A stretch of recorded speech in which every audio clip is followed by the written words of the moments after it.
All right. You pull a stunt like that, you're not playing. To Fox Sports 1, Speak for Yourself co-host Jason Whitlock. Jason, what do you think of that? Listen, I think it's long past time for NFL ownership to try to take control of this situation.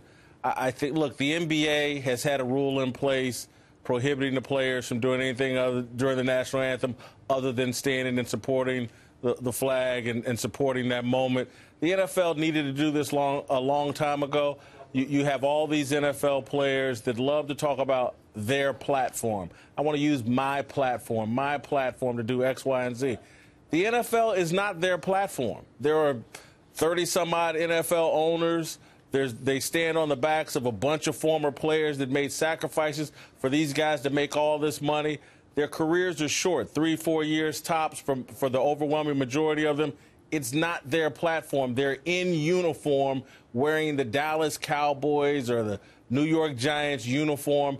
I can't do it on my job. You can't do it on yours. If you work at McDonald's, you can't do it while wearing their uniform. It's long past due for the NFL ownership to put their foot down and to say, look, guys, we support what you say you're in support of. You just can't do it in uniform during our football game.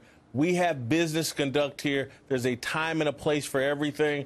I think what Jerry said here is very appropriate. Nevertheless, Jemele Hill, who I'm sure you know, the ESPN host, who was very critical of Donald Trump on these issues and inserting himself in NFL policy, had said of Jerry Jones and his move that the answer is to boycott advertisers if Jones were to follow up on this. What do you think of that? Well, listen, I think that there are people like Jemele Hill and other people in the media that want to keep this protest thing going. It's good chaos. It's good for conversation. It's good for those of us in the media that want to just go back and forth over this issue.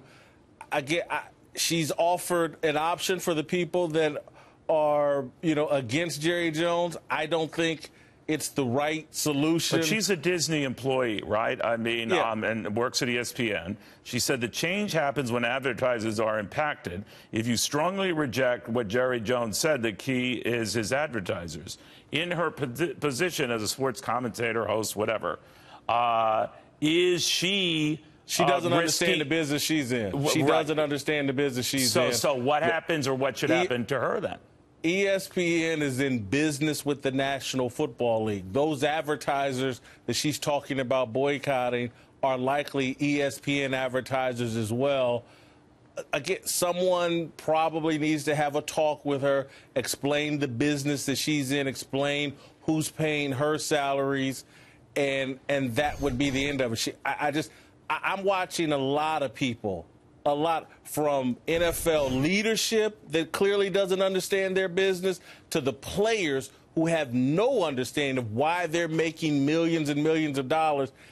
No one seems to understand. The NFL is a business. It's a television show. It's not the place for this type of protest. It's bad business. Again, if I were ESPN, I'd have another conversation with Jemele Hill.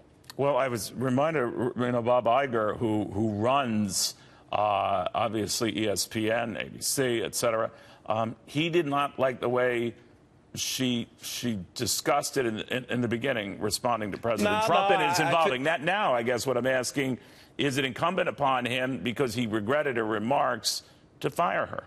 Well, I'm not sure if he regretted her remarks, Neil. If you go back and look what he said last week, he was very sympathetic to her comments about Trump and said we needed to step into her shoes. And he said he got personally involved in the last incident and decided not to take any action against Jemele Hill. So I'm not sure if Bob Iger's in disagreement. Bob Iger seems like someone who wants to run for president in 2020, and anything and anybody who is in opposition to President Trump, Bob Iger seems to be in support of. So the fact that he has seen this and it's festering again, and he must be looking at ratings for the ESPN dropping, whether they're a direct result of this or not, he's got a delicate balance there, right?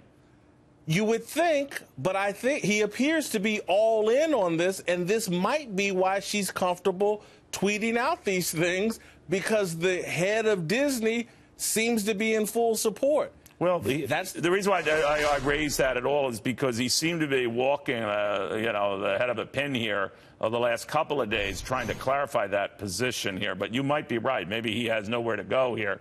But to just sort of also turn away from this one. But she is definitely she's definitely upping the ante here, right? Yeah, he very well might be applauding. Look, there is a segment of the media that is in full revolutionary mode and loves this kind of division within sports. Everything has been politicized.